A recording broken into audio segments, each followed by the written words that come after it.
Yo vi hace rato,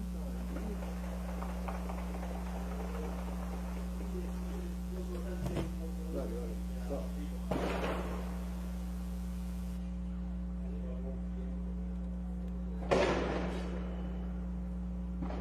Estoy muerto.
Rodrigo, dígale que te pongo una nueva delante de mí.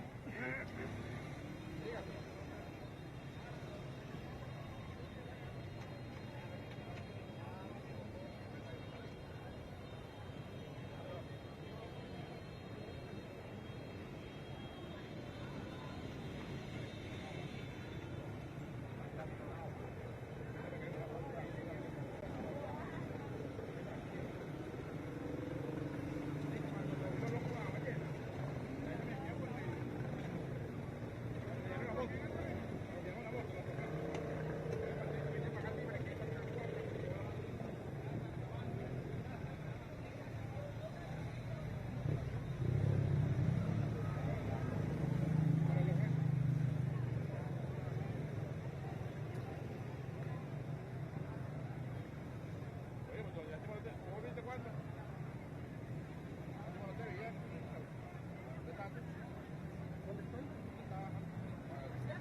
¿Ya no te quedas estoy ahí?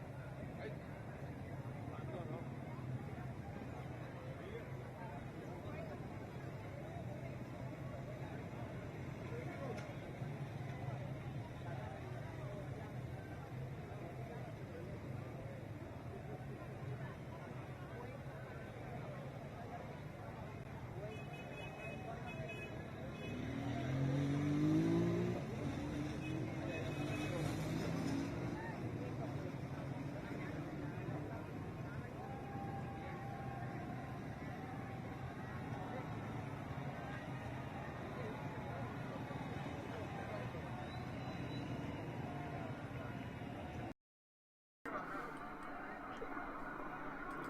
And by the way, when I was mentioning getting involved, I didn't mean a full-scale Iraq War, Desert Storm type of thing. Now, we don't need none of that. But a covert type operation, you know, some small groups of some elite military guys, you know, like your SEALs, Green Berets, them type of people. Send some of them in, do what needs to be done, get out, go home. But yeah, we don't need a full-scale invasion and all that, because all that does is we end up setting up shop, and the people don't know what to do after it's over with in a lot of cases, so we end up staying there forever, and yeah, we don't need that at all. But if we could send in a few select, you know, groups or people, whatever, to do the job and then come home, that's one thing. But when you start going these full-scale military things, nah, that doesn't work. You end up destroying everything, then rebuilding it back better than they had it to start with, and all of that. From what I've seen, we've tried to send food and aid in, and it never gets to where it needs to go. That is a problem. You know, if you're going to send aid somewhere, then you need to make sure it gets where it needs to go. That's a problem. If you just drop off a bunch of aid somewhere, the people that need it will never get it. That's sad truth, but it is what it is. Look at even Puerto Rico when they had the hurricane thing there a while back. You know, we sent a bunch of aid there, and that's one of our territories, but we sent aid there, and the people never got it. The stupid ones in charge that didn't like Trump held it all back and made sure the people couldn't get it. But yeah, you definitely got to be careful when you meddle with foreign affairs for sure.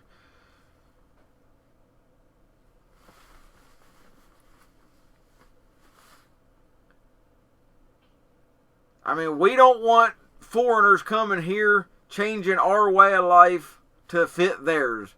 We know that. So at the same time, we don't need to go somewhere else and force our views like that on a group that doesn't want it, first off. Now, if they truly want some help, is one thing, but in a lot of these cases, they don't even want us there. A lot of the Middle East doesn't even want us over there, but yet we're there. Now that's the biggest problem of all. If the actual people you're trying to stick up for and protect don't want you there, then go home. You know, you can't force yourself on anything. Now, they're not mostly kids, that's just what you happen to see. Kids are good for attention and, you know, all of that stuff.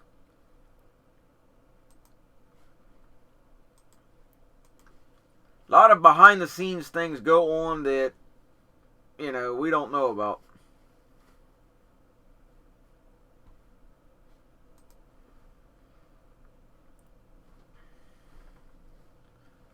But yeah, definitely an interesting situation to say the least.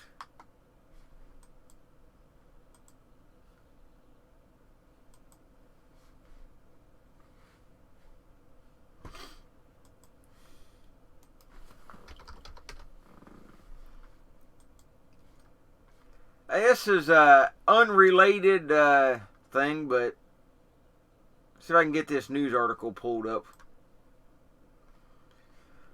Computer's being a little slow since I'm streaming.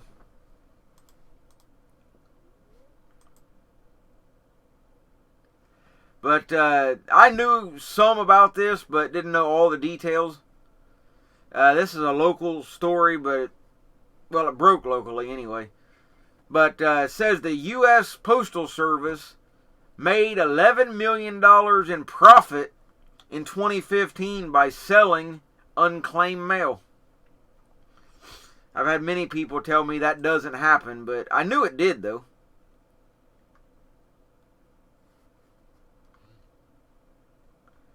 Gives an example of a woman that spent 2 years sewing a quilt. She shipped them to Illinois for Christmas, and they never made it.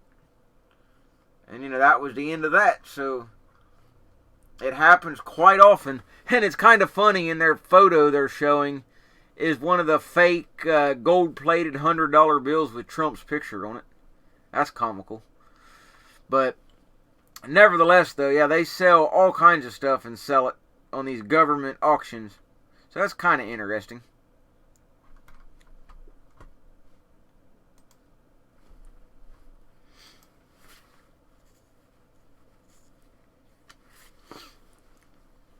But like I said, though, I can go live anytime. There's not a whole lot of audio going on with the feed, so that's why I'm kind of yakking on. But nevertheless.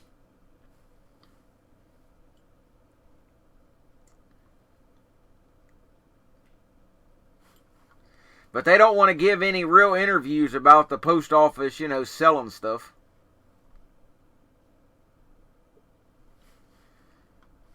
Now, I know for a fact I ordered a book 6 or so months ago, and it got lost in the mail. So the post office was actually kind enough to send me a plain plastic bag with a note inside that said, "Sorry, we lost your mail." What a joke.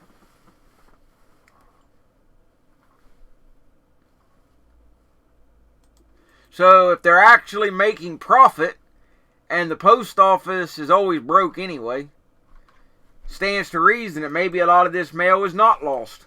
Maybe it's actually just being taken and, stolen, I guess. So, interesting thing to think about if you're a shipper of any kind.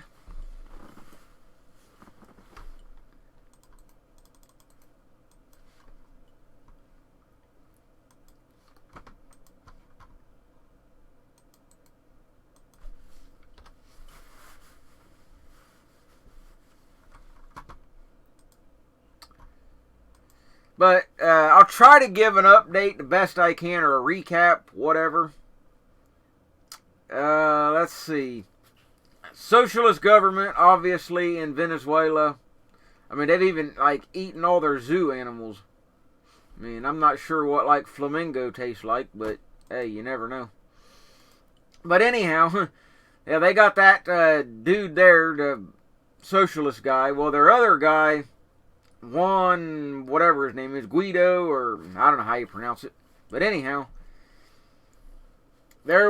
he's trying to remove the other guy. And the U.S. is in support of the military and this Juan Guido dude. He's democracy and trying to do things right, from what I gather. But he called for a military uprising to, a coup, basically, or whatever they call it.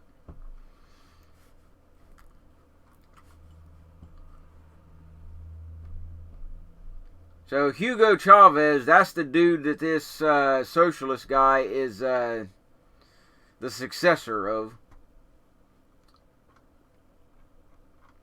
So definitely an interesting thing, but they've disarmed the citizens.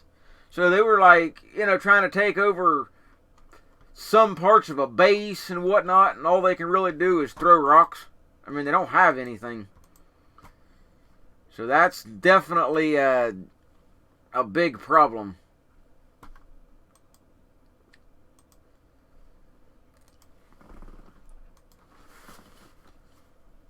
And right now, the U.S. is in the early stages of the exact same thing. Once they can disarm us, then, they're definitely going to try anyway. Whether they succeed, that's, to be seen. But if they can disarm the U.S., or at least the majority of it, then we'll be in this same situation.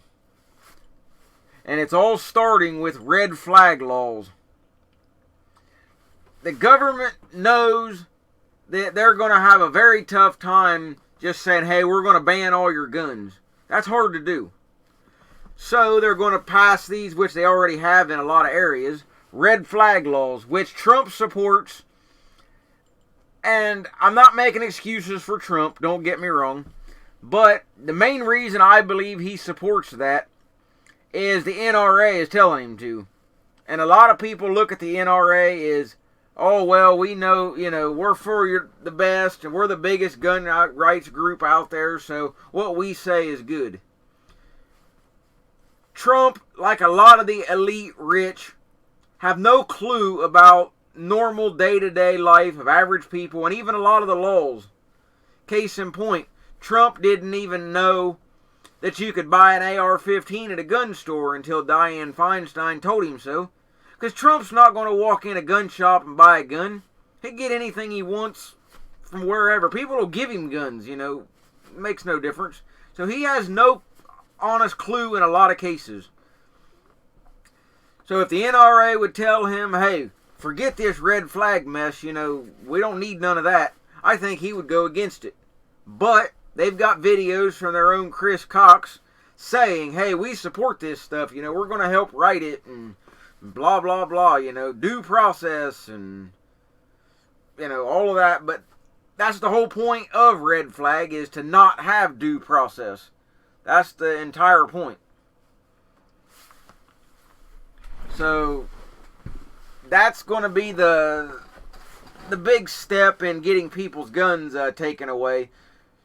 They make it sound all nice, on the surface, but it could be something as simple as you load up a couple guns to go to the gun range or whatever, putting them in your car, your neighbor sees them, don't like it, and next thing you know, you've got the cops knocking on your door at 6 o'clock in the morning, taking all your guns, and you don't even have a clue why. You'll never go to court. You don't have no way to prove your innocence. And in some states, they're going as far as putting kids even involved.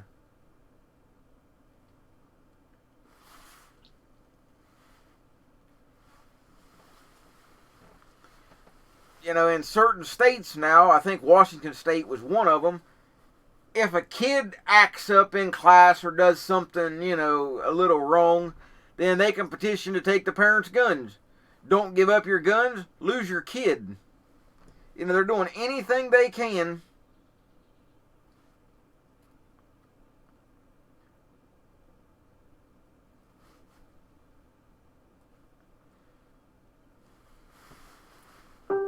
so, you know, there's definitely a lot of things, you know, going on that people are not that aware of, that they definitely need to be. And you can look up the video on YouTube. Just put in NRA red flag laws, and you'll see them pushing for it. Same as they did the bump stock ban. That's all NRA fault too. But it's so bad with their organization. Their president, Oliver North, he quit. There's over $40 million in missing money throughout the NRA. That's a huge problem as well. And I'm not sitting here, the feed should be back in a minute. But I'm not sitting here just trying to bash a group, but it is what it is, though.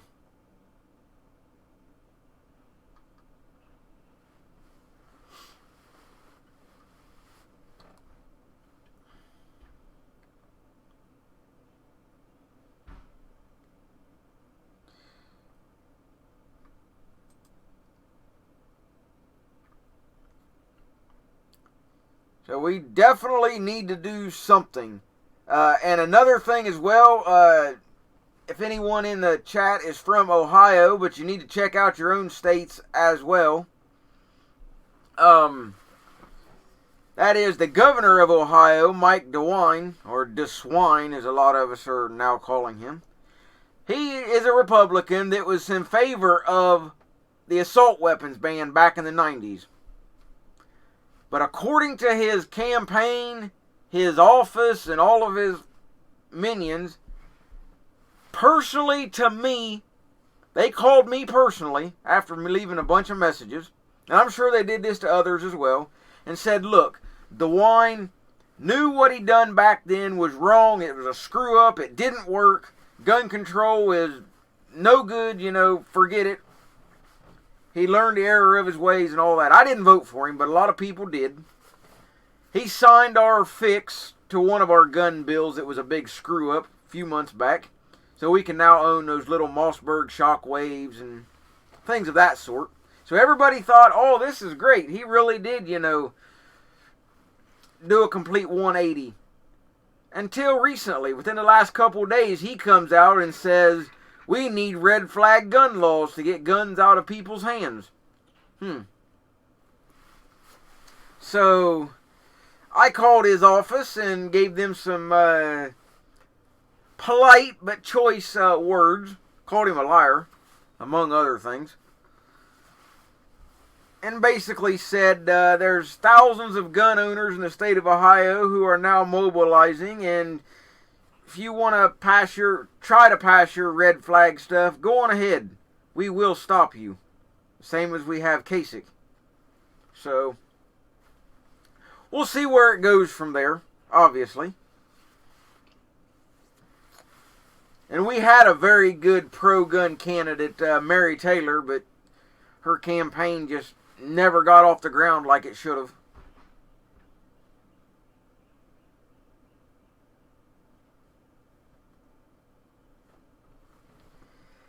Yes, there's more guns than people in America. The problem is two things.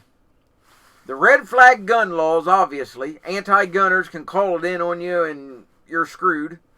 Second is gun buybacks. The problem with gun buybacks is it's a no questions asked. A lot of the guns that are turned in a lot of these areas have been proven to be stolen. You know, if there's some crackhead in your neighborhood that says, hey, I can get $150 for every gun I turn in, he'll kick your door in, grab a few guns, drive up to the buyback thing, hand him out the window, get his money, down the road he goes. I mean, it's that simple. They don't care how they get the guns or anything that. They just know they're gone. That's all they care about. Get rid of them. And then you get the idiots that do willingly turn them in and then post video or photos on Facebook at the sheriff's department saying, I just turned in my gun. Well, what an idiot. You just told everybody you're now unarmed and defenseless. Stupid.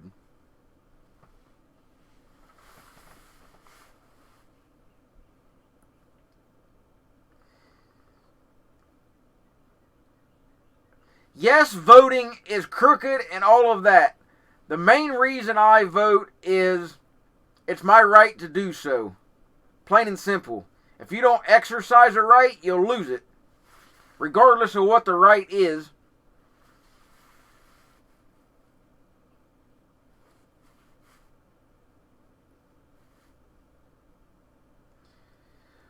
Well, as alt-right puppy there, that's not Trump's fault.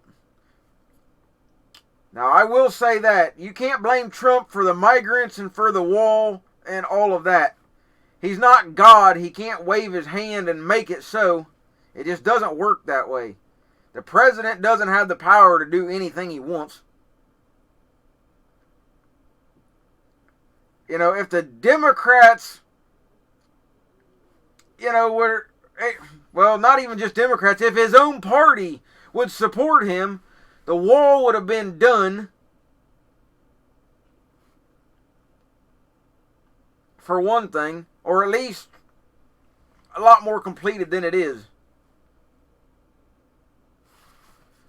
You know, one man can't change the whole thing. He's definitely stirred things up for sure. But it takes Congress, definitely. President can't just do it all by himself. Got to have support.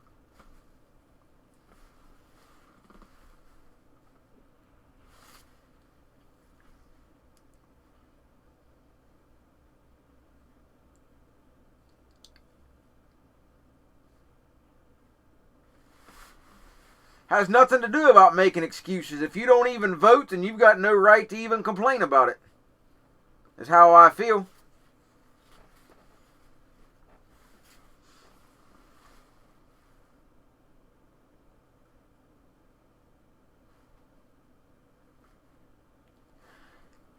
This has been my opinion all along. Take it for what it's worth. But I believe we'll see a totally different Trump in second term.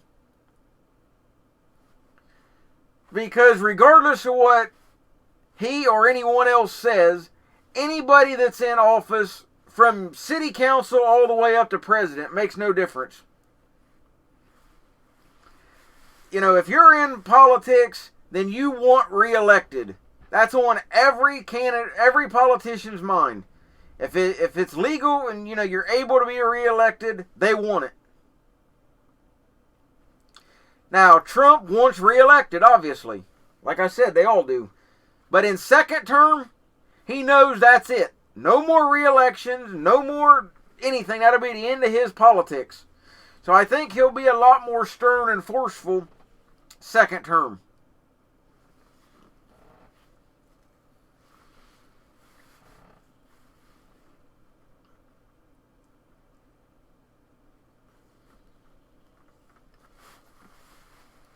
And civil war is not going to go as easy as people thinks it does if it happens here. I see them comments all the time. People saying, oh, civil war be over and done with because look at the left, look at the liberals, blah, blah, blah. Man, those liberal idiots we see on a lot of the live streams acting a fool, those are not the ones you need to worry about. It's the bigger ones pulling the strings. You know, it does not end that fast. Now, Trump is getting us out of the UN arms treaty thing. That is good.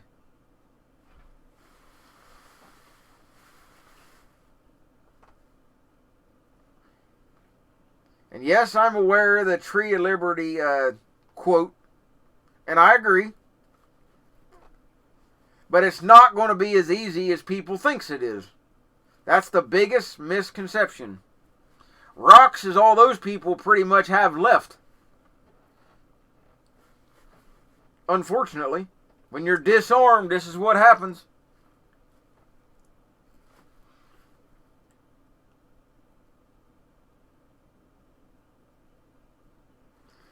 I mean, this is their revolution, their revolt, it's the end of their, wits or whatever you want to call it. I mean, this is it.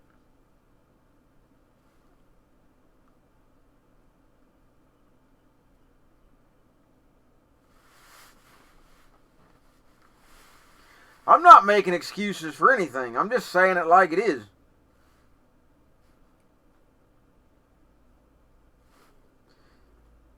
You can sit back and complain about the situation, or you can go out and do something and try to change it.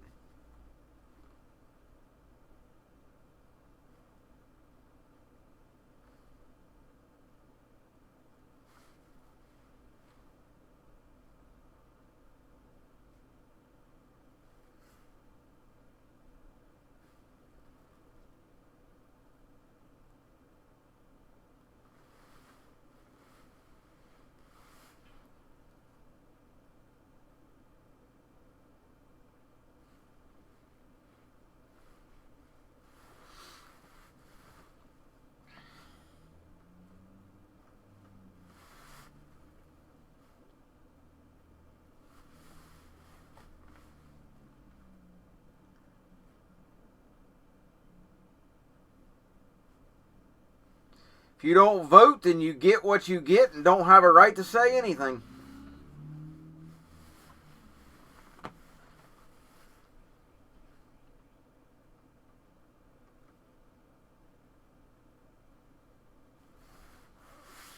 Like I said, Trump is not some magician that can wave his hand and make everything all better. It doesn't work that way.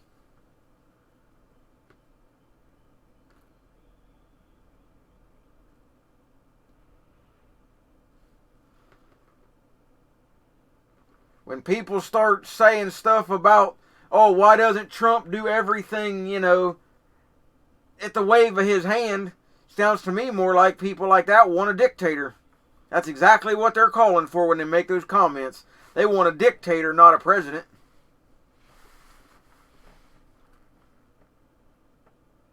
A socialist government's what you get when somebody can wave their hand and, one man makes every single decision. That's socialism.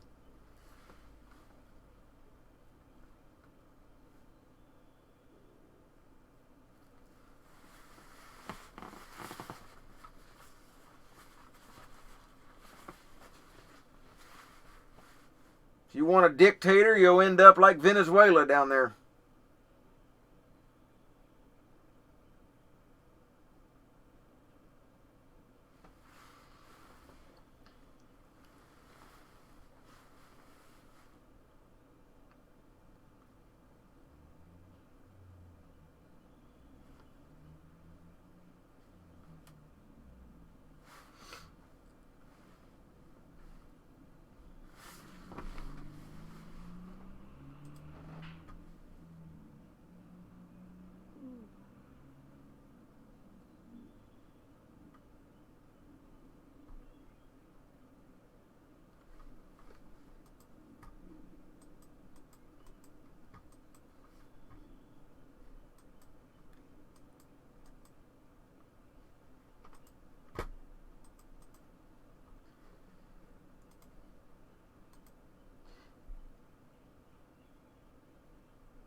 Something else on another topic, but kind of caught me off guard, let me put it that way. And this is a statement, it's on the Daily Caller website, but they had that shooting a few days ago or whatever, that synagogue in San Diego. And they got a quote from the Border Patrol or Navy SEAL guy, whatever he was, that stopped it. And his statement is very odd to me. I'm sure several of us in here are gun owners. And this is his quote. I'm going to read it. I don't agree with it, but I'll read it. He may not call himself a hero, but Stewart, that's the guy that stopped it, believes his actions effectively stopped the shooter. I agree. He doesn't think reports of the shooter's gun jamming as the reason he fled are likely to be true because he says he was using a semi-automatic rifle.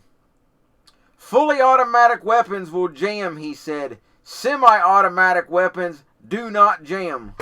I don't agree with that statement a bit. Now, there are a lot of semi-autos that are a lot less likely to jam, but yet all semi-automatic weapons can jam. I don't care if you got a high point or if you've got something all the way up to the fanciest rifle, that was ever made. They all can jam. It could be an ammo issue, it could be dirty, it could be anything. You just might not be holding the gun correctly can cause it to jam. If it's a pistol, in a lot of cases, if you don't have a good enough grip and all that. There's a million and one things that can go wrong. But semi-auto can definitely jam. That's hard to believe. Everybody's had a gun jam. I don't care what kind of gun it is. It can jam. If you've shot guns at all, then you've experienced a jam in one form or another.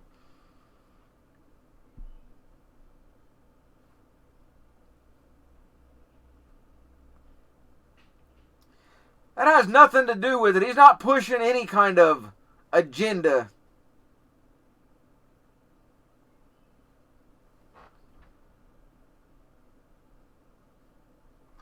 He was the one that stopped it.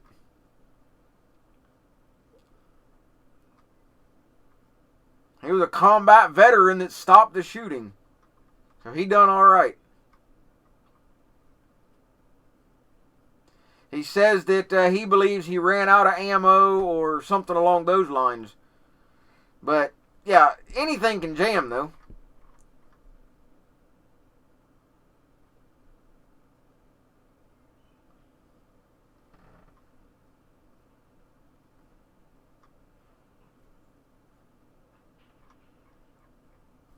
Yeah, you could have a bad magazine. I mean, there's a million and one things that can cause a gun to jam. It doesn't have to be a bad gun necessarily. Yeah, it could be magazine issue, bad ammo, incorrect grip. Your hand, riding the slide release, when you shooting. All kinds of things can happen. It don't have to be a gun issue necessarily, but nevertheless, it can jam. Yeah, dirty gun. I've seen a lot of people, especially with handguns, that have larger hands trying to shoot smaller guns and, hands hitting the slide release so it doesn't want to go all the way into battery or it'll jam up. Even revolvers can jam.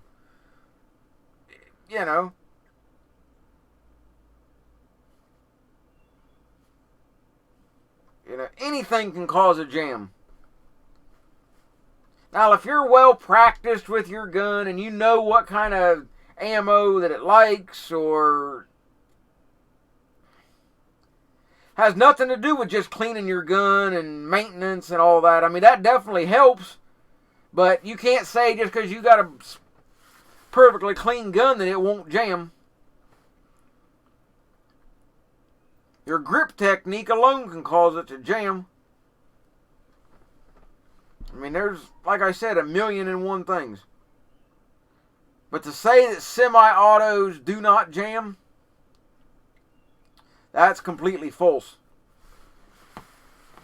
There's a lot of semi-autos out there that are nothing but jam-o-matic, no matter what you do to them. He's not mentioning any certain gun.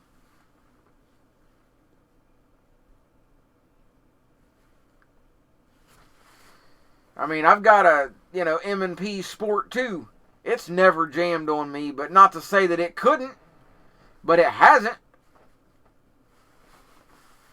It's just a lot less likely to have issues if you know what kind of ammo a certain gun likes, doesn't like. Keep all your stuff in good working order, practice, and all that. Then yeah, you greatly reduce the chance of any issues. But to say that it's impossible, nah, that's too much of a blanket statement.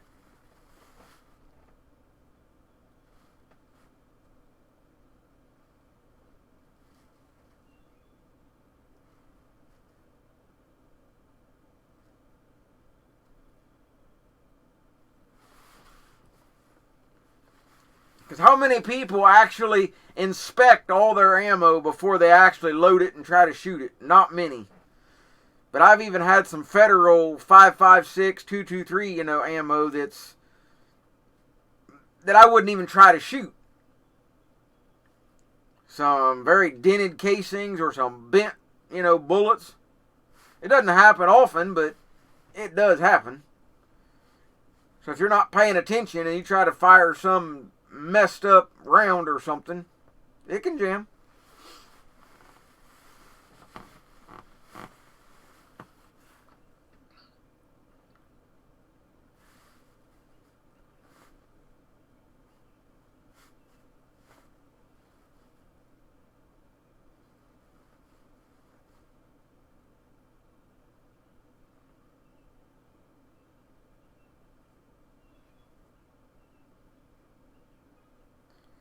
Yeah, you'd rather have Obama, the man that caused it all.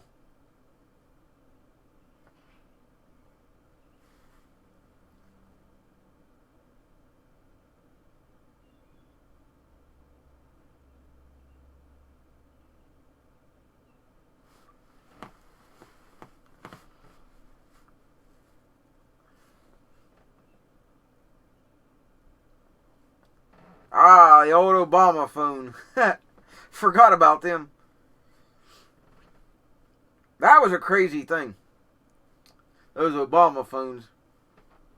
I knew people that actually had those, and of course I couldn't prove it, but I always wondered though, because I knew people that had them and they'd be talking on the phone and start bad-mouthing Obama, and those phones would shut off every time. There was like numerous Craigslist ads and stuff around my area where they would pay you up to $10 for each person you would get signed up on an Obama phone. We had Obama phone stores just north of me. Walk in, get a free phone. Actual storefronts. Crazy. They were really pushing hard. But when they give you something like that, then of course you become the product. If they want to record your calls or shut them off, then I believe that they legally could do that, because they gave it to you. You're not paying for it, so hey, you're on your, you're kind of at the mercy of the people that give it to you. When something's totally free, you become the payment, I guess, or however you want to say it.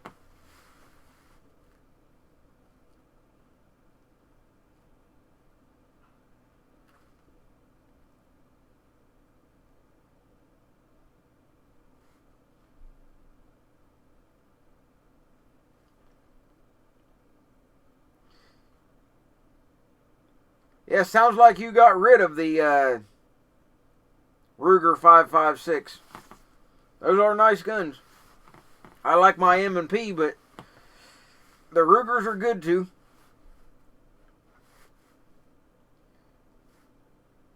It's the revolt in Venezuela.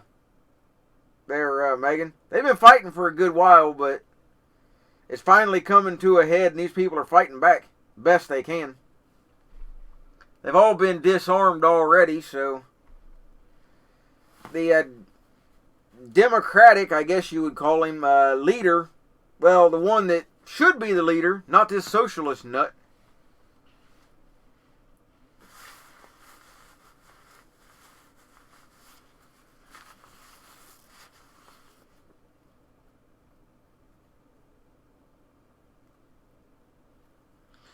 Maryland, I don't think you can own ARs anymore anyway, I don't think.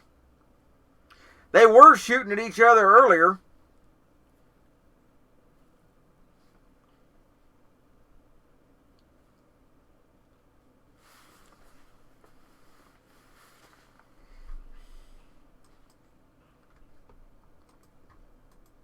He's not socialist, as you claim.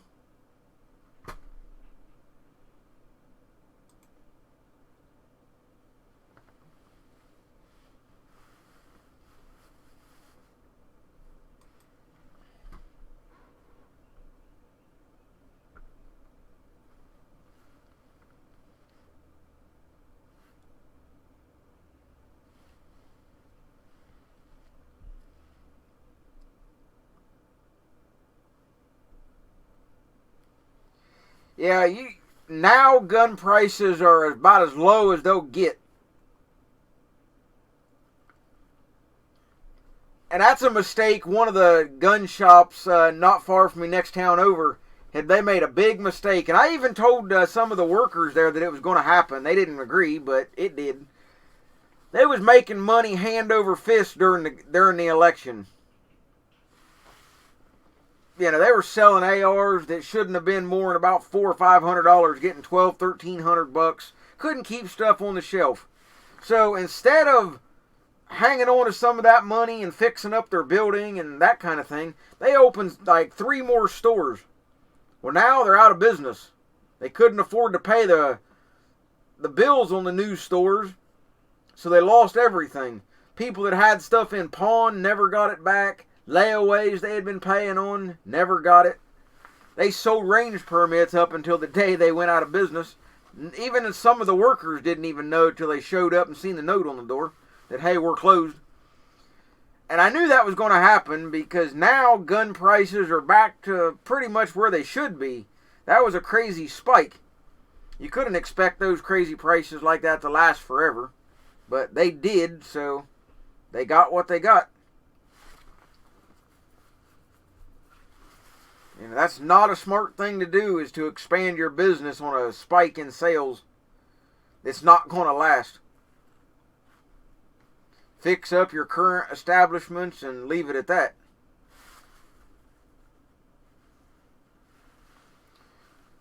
But that's the way it goes.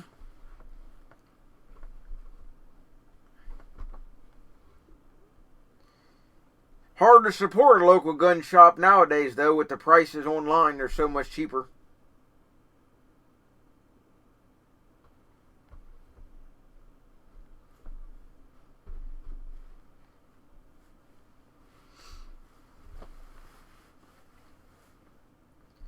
But there was quite a bit of action earlier, but I wasn't around to be able to stream that.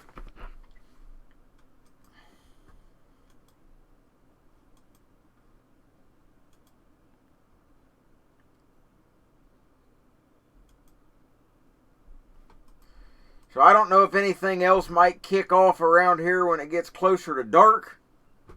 I'm not really sure. There's not really any audio to go with, so kind of is what it is as far as that goes.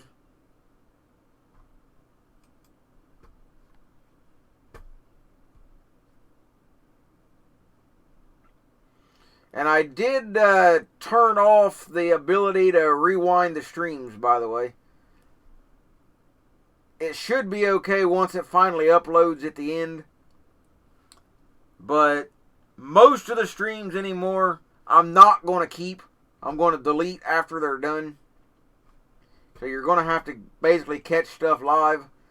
I've had numerous copyrights, and the channel's been shut down about 3 times already in the past. For like 90 days each time. So, I don't want to risk it. You know, this is the most amount of subscribers this channel's ever had. We're over 3,700 subscribers currently, and I'd hate to lose it.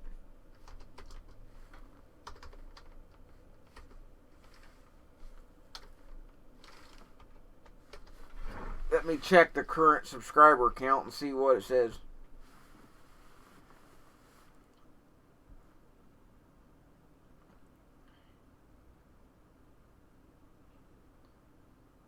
Yeah, 3,772 currently.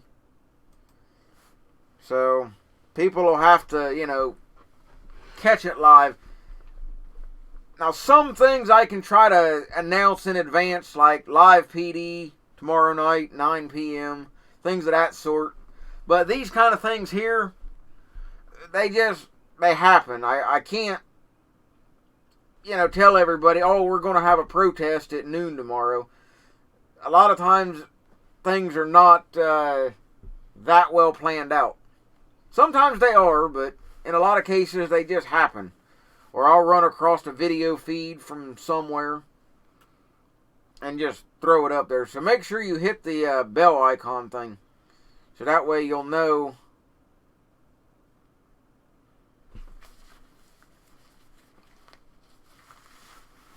You know, you'll be able to get an alert anyway when I go live.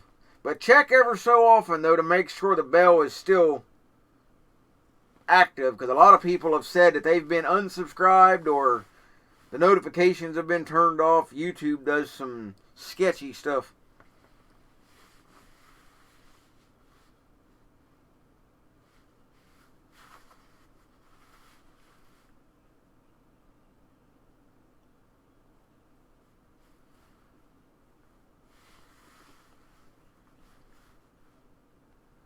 But people, you know, people tend to somewhat pay attention to federal issues and even some of your state issues. But what people need to focus on even more that a lot don't until it's too late is find out what your local government's doing, your city councils.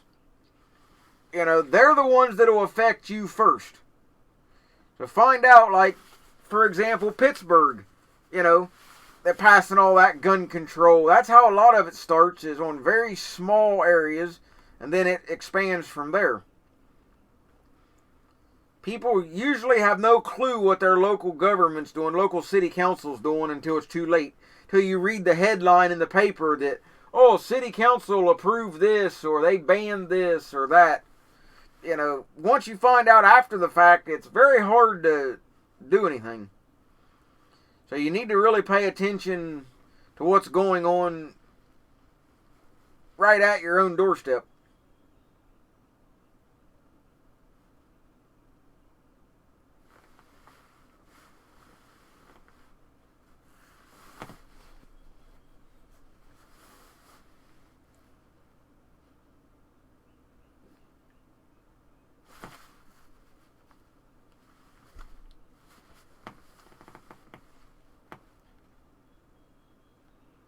And all these people talk about overthrowing governments, and even here in the States, you know, we need to get rid of our government and all of this stuff. Okay? Biggest problem is people want to get rid of the government and they'll have no clue what they would do if they got control.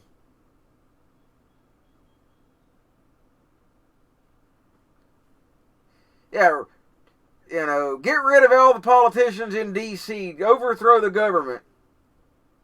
And you would have not one single idea what to do after the fact. Now everything's in your lap. What do?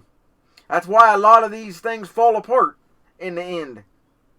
Too much infighting and all that other mess that people don't know what to do if they win. You got to think everything through, not just the battle, but what to do afterwards.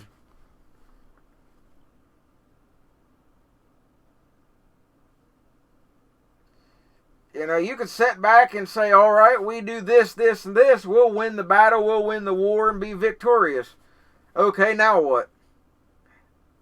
Just because the battle's over doesn't mean everything's all great. That's the biggest misconception I see from a lot of people. They don't know what to do after the fighting's over. And you can't just sit back and say, okay, we just go by the Constitution and that's that. Well, there's more to it than just the Constitution. I mean, yes, the Constitution is great. Don't get me wrong, good document. But, nevertheless,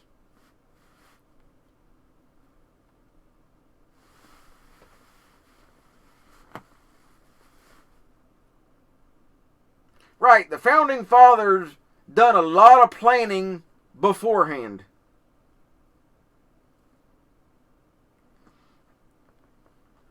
You know, they already had stuff,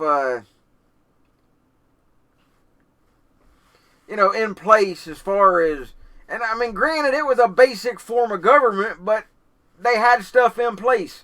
They knew what their move was going to be after the battles, after the victory. And I think by knowing what they were going to do after the fact, gave them a lot more reason and more heart put into the fact of fighting the battles to the very end. You know, a lot of people get very skeptical of, is it really worth putting my life on the line for this when they have no clue what will happen after it's all said and done?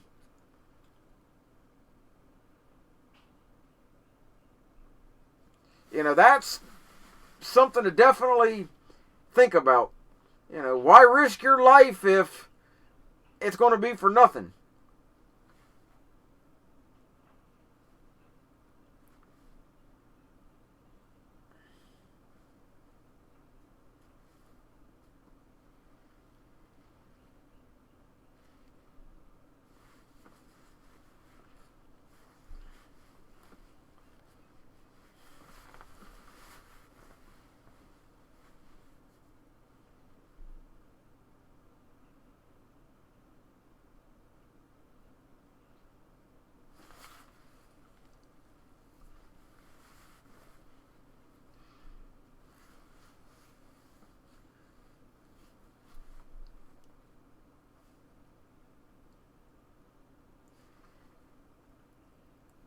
But a lot of it, the reason a lot of people today do not band together is very simple. It's a divide and conquer kind of mentality. Now, if they were to get on the news in the morning, 9 a.m. they make a press conference and say, all right, at noon on May 1st, all guns are banned. We're going to go to every household in the United States, take all your guns, ban all weapons, and that's the end of that. That would cause an uprising.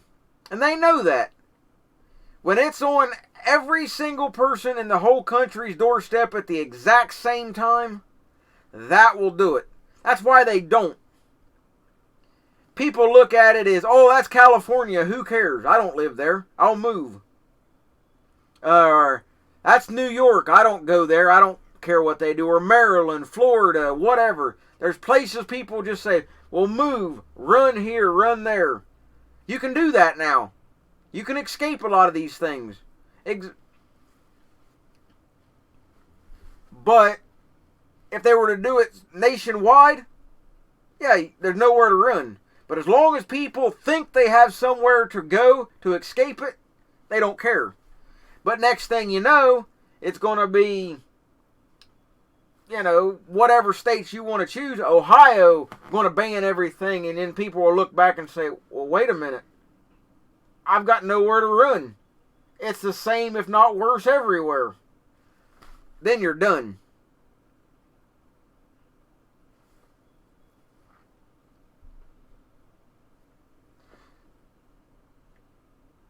Now, alt-right puppy there, I will have to agree with you on that. Slow boiling the frog, and white people definitely need to stop running. I do agree. We ain't seen eye to eye on everything, but I'll give you that one.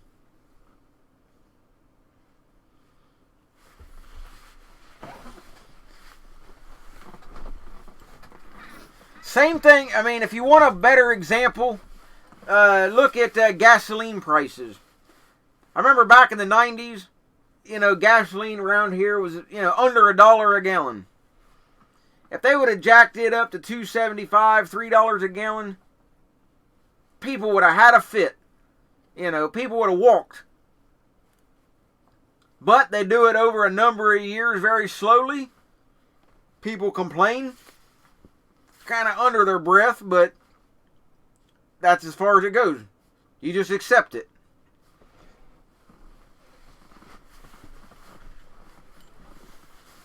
So they, the Democrats, leftists, liberals, whatever label you want to give them, they're not stupid.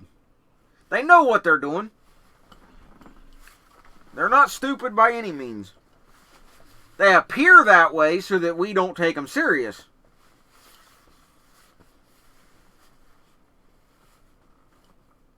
If Pelosi and Cortez and all them nuts, if they got up there and push their agenda by actually showing their tactics and that they've actually put serious thought and planning into all of this stuff, people would fight back against it. But they go up there and they act stupid. They act all like they're drunk, or like Pelosi, she got dementia and acting all kind of weird. People just oh man, they're dumb, and don't even give them a second glance, make memes about them and laugh and all of that.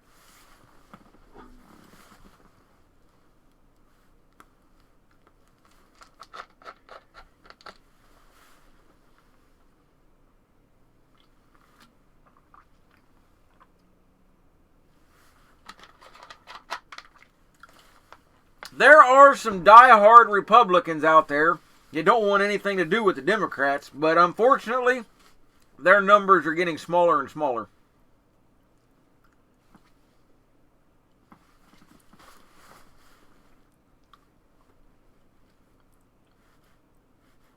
Which is why a lot of pro-gun people in my state have said we would have been better off if we would have had a Democrat for a governor here. Because if he would have tried to have passed any gun control, our Republican House and Senate would have never went for it. But since the Republican trying to cram it through, they're all fine with it.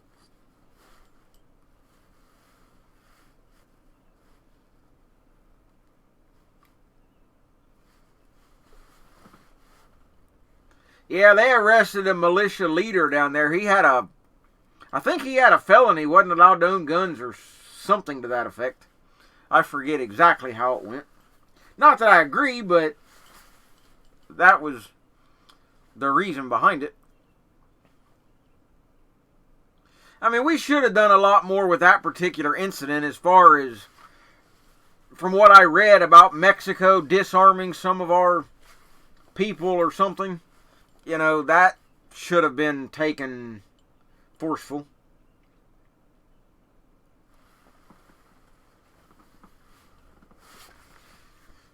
Reagan banned the machine guns due to the NRA pushing him to do it, may I add. Same scenario that's going on now. NRA said, go ahead and sign it, and then we'll overturn it in the courts. And they never once took it to court.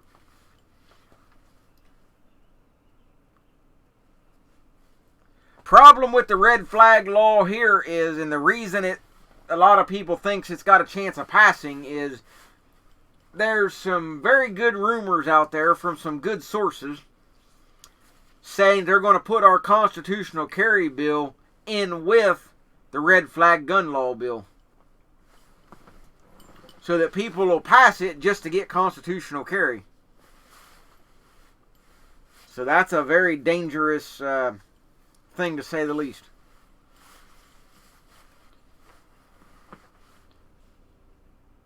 Hey, hello. You're welcome. I was just trying to put something up. Like I said, there's not a whole lot of audio to really go with, so that's why I'm not playing it. It had kind of a bad, hum or background noise, so it was kind of annoying. But yeah, there's not a whole lot really going on at the moment. Like I say, I don't know if it'll kick up maybe after dark. Kind of hard to say. But yeah, if you haven't subscribed to the channel, I'd appreciate it if you did. And hit the bell thing so you'll know when I'm live. Because it could be pretty much anytime.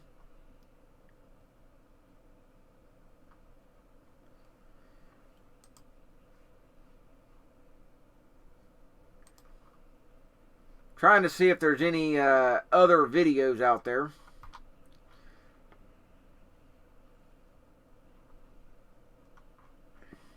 Somebody put out on a Twitter feed, I guess, that I'm reading elsewhere, that they're storming the presidential palace in Venezuela, but I don't know if that's actually legit or not. This is the only video feed I've been able to find. Granted, more than one source has posted it, but it's the only one I've ran across.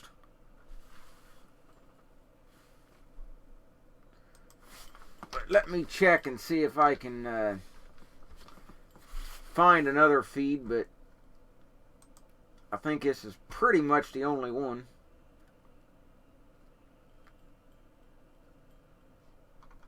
There was a press conference earlier, but I missed it.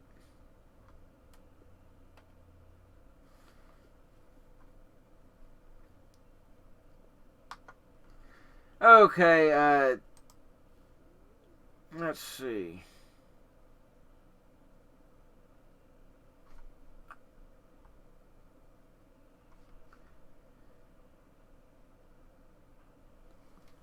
Okay, I'm gonna end the stream here in just a bit, but before I do, I'm gonna go ahead and put this up on the screen and play this. This is the press conference that came out about an hour ago.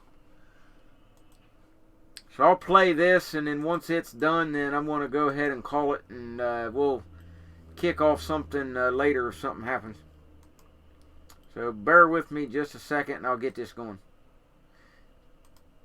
By the way, it's about 14-minute press conference.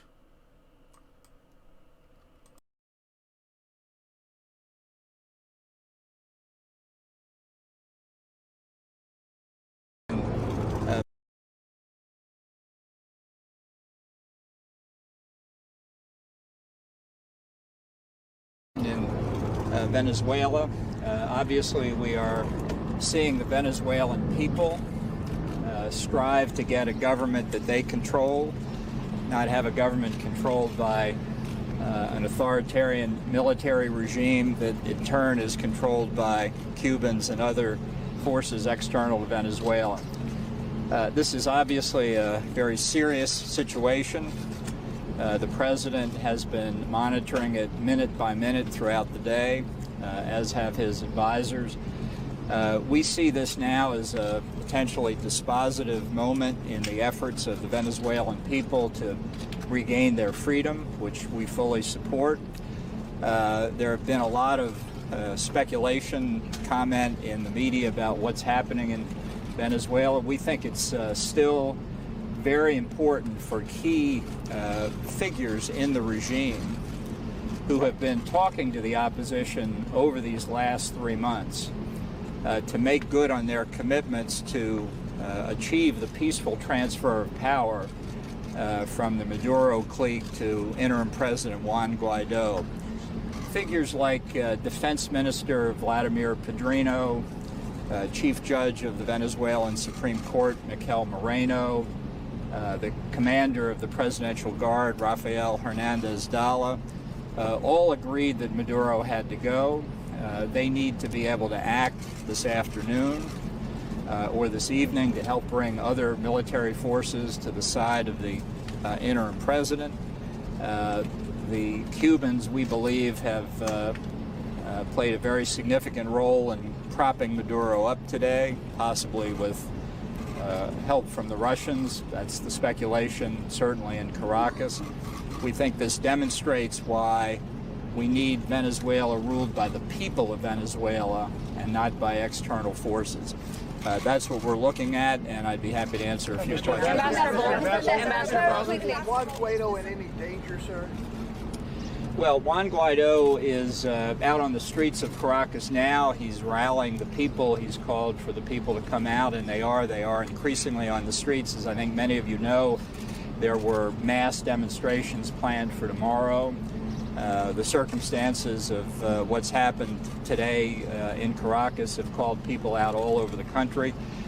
So Guaido is behaving in the same courageous way he and other figures in the opposition have these last 3 months.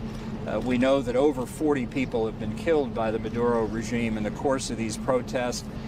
This is an act of bravery by Guaido and others, really for the freedom of the Venezuelan people. Ambassador, given what you've seen on the ground so far today and the degree of loyalty that Maduro still seems to enjoy from elements of the Venezuelan military, what do you think the chances that this uprising will work on?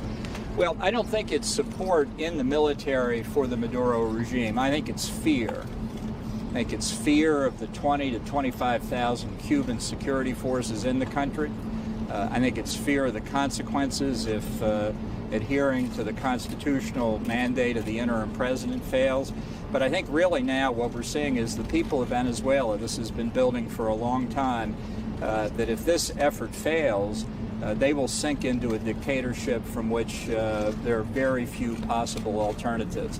It's a very delicate moment. I want to stress again, the president wants to see a peaceful transfer of power from Maduro to Guaido. That possibility still exists if enough figures depart from the regime and support the opposition, and that's what we'd like to see. We want to see Defense Minister Pedrino, the Chief Judge of the Supreme Court, Raquel Moreno, in particular, Rafael Hernandez Dalla of the Presidential Guard. Yes, Mr. Ambassador, what happens if Guaido is not able to take power today? What's the next step? Well, I think it's possible this situation could persist. I think the people have shown they're prepared to protect Guaido. We don't see any indication that there's any substantial part of the military that's ready to fire on innocent civilians, their fellow countrymen. We know that the Cuban organized colectivos, these thugs, these motorcycle gangs that the Cubans have put together, are out protecting certain buildings controlled by Maduro, not the military, but the colectivos. This really demonstrates the depths to which the Maduro regime has sunk, that they're using these Cuban-directed thugs to conduct their affairs. And it's one reason why I think there's such overwhelming public support for Guaido. It needs to be translated into a transition of power. Mr. Ambassador, Ambassador Bolton. Is the U.S. prepared to use any option, including a military option, to support Juan Guaido? Let me say two things to be very clear. Number one, we want as our principal objective the peaceful transfer of power. But I will say again, as the President has said from the outset, and that Nicolas Maduro and those supporting him, particularly those who are not Venezuelan, should know is all options are on the table. Mr. Ambassador, sir, has anybody... Ambassador, on any support other than tweets of support, and is this a coup? Sorry, say that again. Is the administration providing any other type of support other than tweets of support, and is this a coup? We're providing support in a variety of respects. Certainly we have done everything we can to get humanitarian assistance into the country. We're doing a lot of other things, some of which I'm not going to talk about. And we're certainly working with the Lima Group, the Organization of American States, the over 50 countries that support Guaido's legitimacy democratically. And let me answer the last part of your question. This is clearly not a coup. We recognize Juan Guaido as the legitimate interim president of Venezuela. And just as it's not a coup when the President of the United States gives an order to the Department of Defense, it's not a coup for Juan Guaido to try and take command of the Venezuelan military. Mr. Ambassador, sir. Ambassador, you said all options are on the table still for military action, and I wanted to ask you about a different military action that you did advocate, the Iraq War. Was that a mistake, invading Iraq? As I've said before, I've got a lot of opinions I've expressed over many years in the public space. Those were my opinions. What I'm speaking about now is the policy of the U.S. government, and I've answered the question on force. Ambassador Bolton, a question for you, sir. Do you feel that this moment that we're in right now is sort of a building block, or do you think it is the moment, the tipping point as to where something needs to happen? Well, I think from the perspective of the humanitarian crisis that we face in Venezuela, I hope this is enough to tip Maduro out of power, because it's only when he and his fellow kleptocrats who have plundered the Venezuelan economy for the last 20 years are removed from power that we can put the Venezuelan economy back on its feet for the benefit of the people. The sooner Maduro is gone, the sooner is the possibility of justice and real economic growth for the Venezuelan people. Mr. Ambassador? Can you address, were you surprised at all by today's action? Were you given a heads up? And can you address reports from Venezuela that some of the military officials that were supposed to support Guaido actually backed away when it was moved a day earlier?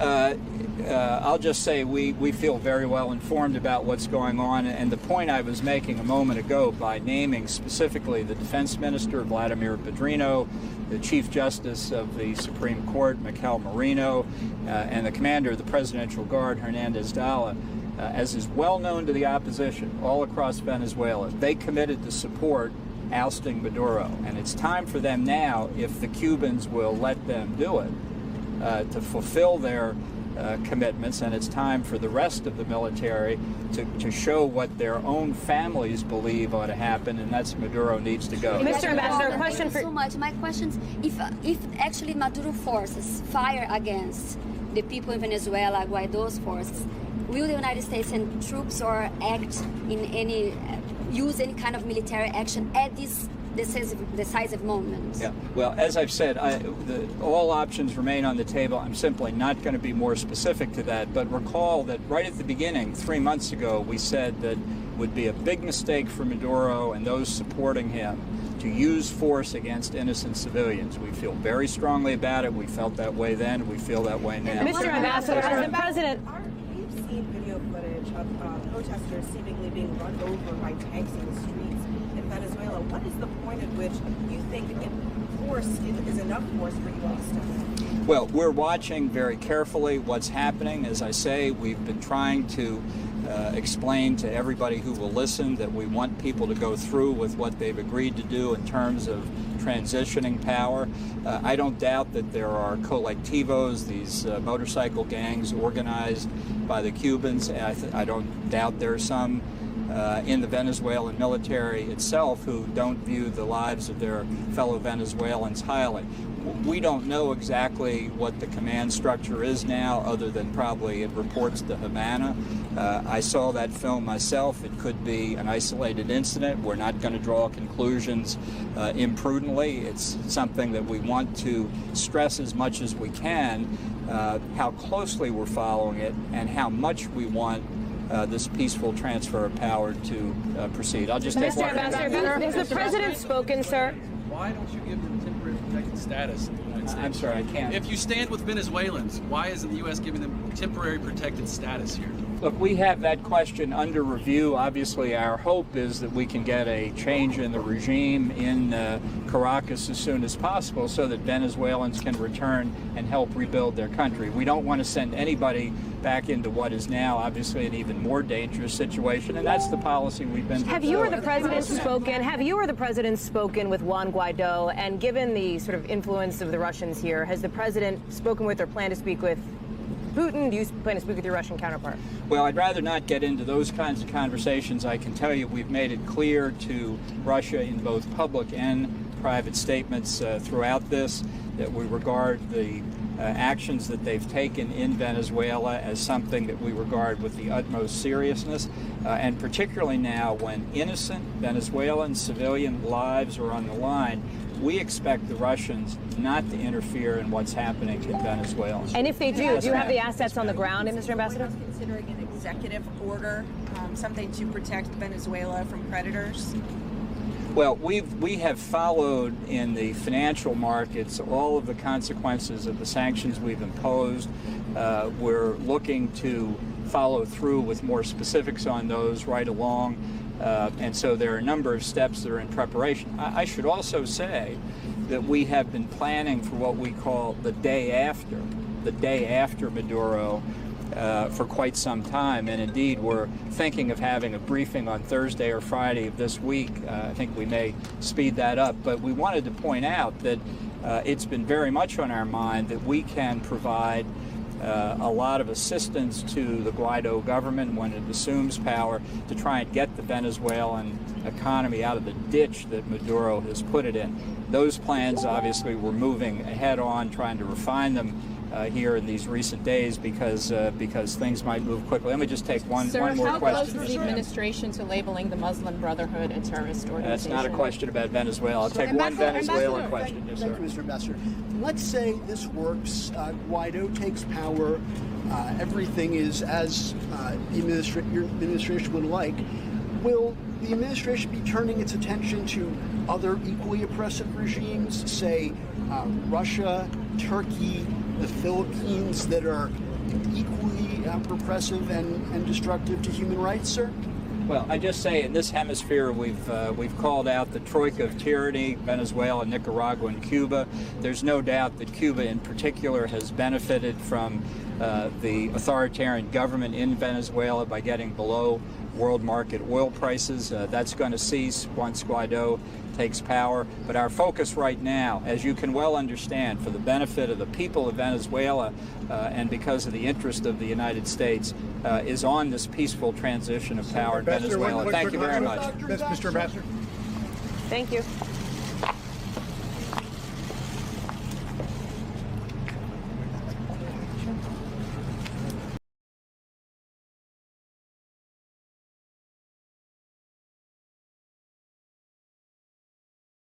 Well, guys, that's pretty much it for right now. If anything comes up later, I'll be sure to start a stream or something. But if not, I'll catch you guys tomorrow night, 9 p.m. for live PD.